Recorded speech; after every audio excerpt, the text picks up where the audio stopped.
I drop to my knees and scoot under the high bed. From what I can see, it's two women and a man. I know the talker's voice. It's the lady who called me at home, Dr. Fleming. Mom says, "Has there been any word about my husband?" I can hear the strain in Mom's voice. She's worried these people are going to bump into me. The lady doctor has a kind voice. "I knew you want to know about Mr. Phillips, so I had one of my interns call downstairs and check. Dr. Porter?" The man is standing near the foot of the bed. He's wearing brown shoes. It would be so easy to tie those laces together. He shifts his weight and clears his throat. Well, the operating room nurse said that the surgeon was very happy with the way things went. Apparently, the force of the impact from the left caused a compound fracture, which means that the bone fragments— Yes, that's fine, Dr. Porter. Dr. Fleming cuts him off. All we need to know is that things went very well and that her husband is going to be right as rain before we know it. I think you can rest now, Mr. Phillips. If your head starts hurting again, Mrs. Phillips, if your head starts hurting again, ring the nurse and someone will come right away. In the morning, we'll take another look at your nose. Now, don't worry about a thing. There's nothing to be afraid of. Is there anything else we can get for you? A pause, then Mom says, "What we talked about earlier about my son Bobby, well, I've heard from him, and his Aunt Ethel is going to be able to take care of him until I can go home." You've heard from him? Dr. Fleming is annoyed. I told everyone that you were not to be disturbed. Who brought you the message? Mom pauses again, but I'm probably the only one who notices it. No one brought me a message. He called me himself. My cell phone is there in my purse. Ah, yes.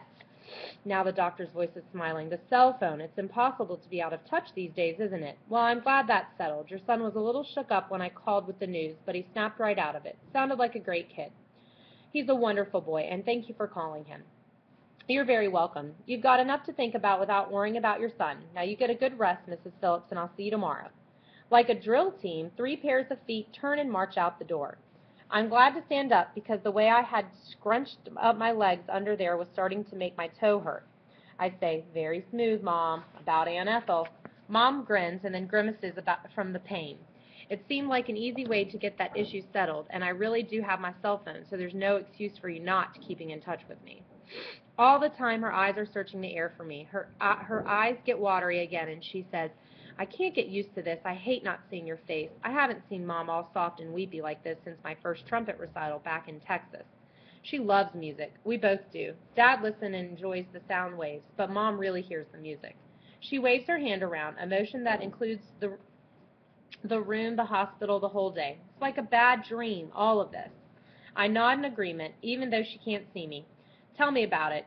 Do you know where Dad is? I should go see him, too." Mom shakes her head. "He's in no shape for company, Bobby. Probably won't even really be awake until tomorrow sometime." Then it's like somebody flipped a switch and the old Mom is back, giving orders. "Hand me my purse." She opens it and digs out her billful. She finds 3 $20 bills and holds them up for me. "This is all I have with me, but it should be enough until I get home. I don't think they'll keep me here long. Also, there's plenty of food in the pantry because we just got a delivery on Saturday." Saturday, 3 days ago, a million years ago.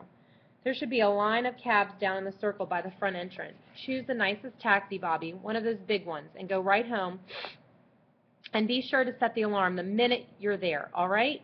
While she talks, I'm rolling the bills into a tight cylinder, and Mom's watching me. I close my hand around the cash, and it disappears, ready to be carried away. I open my fingers, and the money roll reappears. Mom's eyes follow the floating dollars as she keeps talking. "I hate you being home by yourself, but there's nothing we can do about it, and tomorrow I'll have your dad call you if he can. And you can call me if there's any problem, or if you just want to talk, okay?" "Yep, I'll be fine." I don't sound very sure about that, and I don't want her to worry, so right away I say, "But like Dad said, there has to be some reason this happened, something that caused it. I know we can figure it out. Or maybe we could just open a circus and get really rich." That makes her smile, and again I remember that smiling hurts her. "Seriously, Mom, I'm all right, and I'll call you when I get home, okay?" She nods and holds up her right hand for me, and I take hold of it again. "Now give me a kiss if you can find a spot that's not bruised." And I do, and then I go out of her hand, and then I let go of her hand. "See you, Mom. I'll be home in just a few days, Bobby." I've got the door open now. The old woman in the other bed is wide awake. Her tubes flop around as she looks from the door to the curtain around Mom's bed and then back to the door. She's confused, and she has a right to be. Mom is looking at the door, too, leaning forward as I start to leave. "And Bobby?" "Yeah?" "Thanks for coming." "Sure thing, Mom. Bye."